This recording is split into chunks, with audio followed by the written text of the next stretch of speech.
Welcome back to The Explainer. Today, we're jumping right into something absolutely fascinating, the striking, almost uncanny parallels between Christian and Islamic end times prophecy. Now, right off the bat, we're not here to take sides or debate theology. We're simply doing a deep, objective comparison of the source texts from both traditions.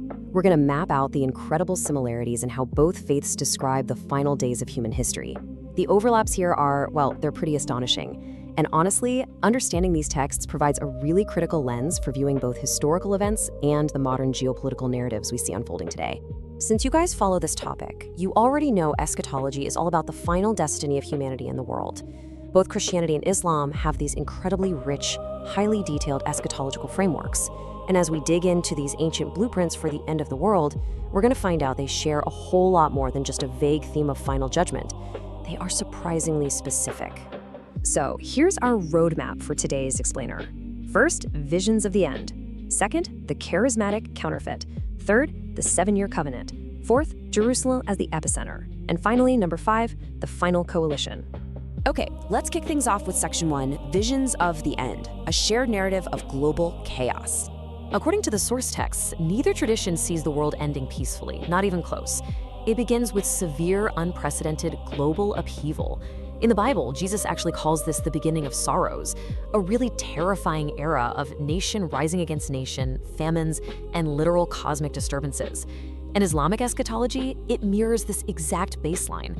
It predicts extreme global chaos and warfare. So why does this matter to us? Because both traditions are in total agreement here. It's out of the ashes of this intense global despair that humanity becomes desperate for a savior. And that desperation is exactly what paves the way for a charismatic leader to step right onto the world stage. That brings us to section 2, the charismatic counterfeit, focusing on the Antichrist and the Mahdi. Now, this is where things get truly wild. It's virtually a precise mirror image. On the Christian side, we have the Antichrist. The Apostle Paul describes him as the man of sin, a fierce king who grabs power through flatteries and eventually demands absolute worship from all nations and languages. Now flip over to the Islamic side, and we have the Mahdi. He is also expected to emerge as this incredibly powerful, charismatic world leader who takes total control of the globe and enforces a single mandatory religion. The texts highlight a chilling parallel here. These guys aren't described as brute warlords at first. Actually, scratch that. They're highly magnetic, persuasive, counterfeit messiahs who show up promising to fix a broken world. And the parallels go right down to their methods and, believe it or not, their transportation. In the book of Revelation, the figure usually interpreted as the Antichrist rides out on a white horse, going out conquering and to conquer. He uses what Paul calls lying wonders and gets backed up by a second beast, the false prophet, who literally performs miracles to deceive people. Shockingly, Islamic prophecy says the Mahdi will also arrive on a white horse. He's also said to have supernatural powers to perform signs and wonders, and get this, he'll be directly assisted by a powerful prophet. The theatrical staging of their rise to power is practically identical. Moving right along to section 3, the 7-year covenant, a precise prophetic timeline. So the big takeaway here is that both the Antichrist and the Mahdi are operating on the exact same 7-year clock.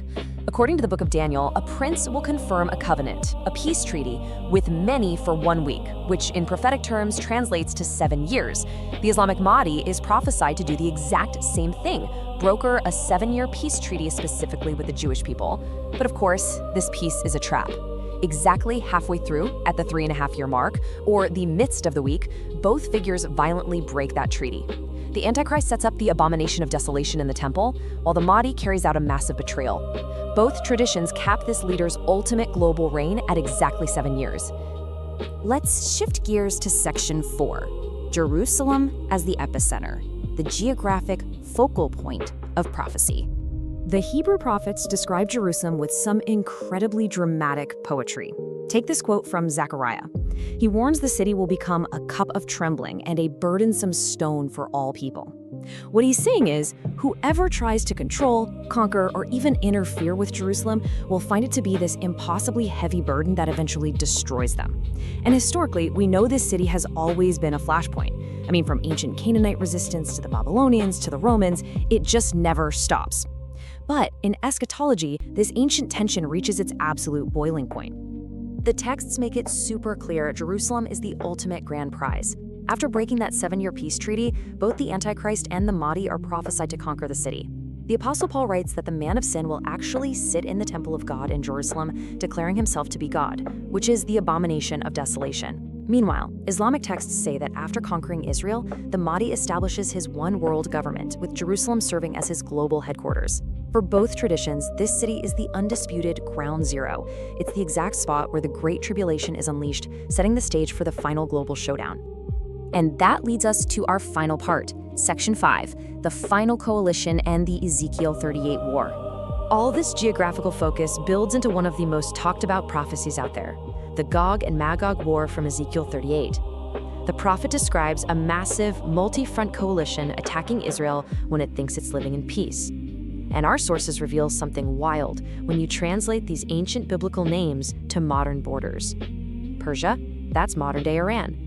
Cush corresponds to Sudan. Put is Libya. And Gomer in Bet Togarmah, that's Turkey. This comparative analysis points out that almost the entire attacking coalition corresponds directly to modern-day Islamic nations. For those analyzing these texts today, this geopolitical alignment looks exactly like the stage is being set right now. But the biblical narrative doesn't end with this coalition winning. Just as this massive war pushes Israel to the absolute brink of annihilation, a divine counteroffensive is launched. We're talking about the literal, visible return of Jesus Christ.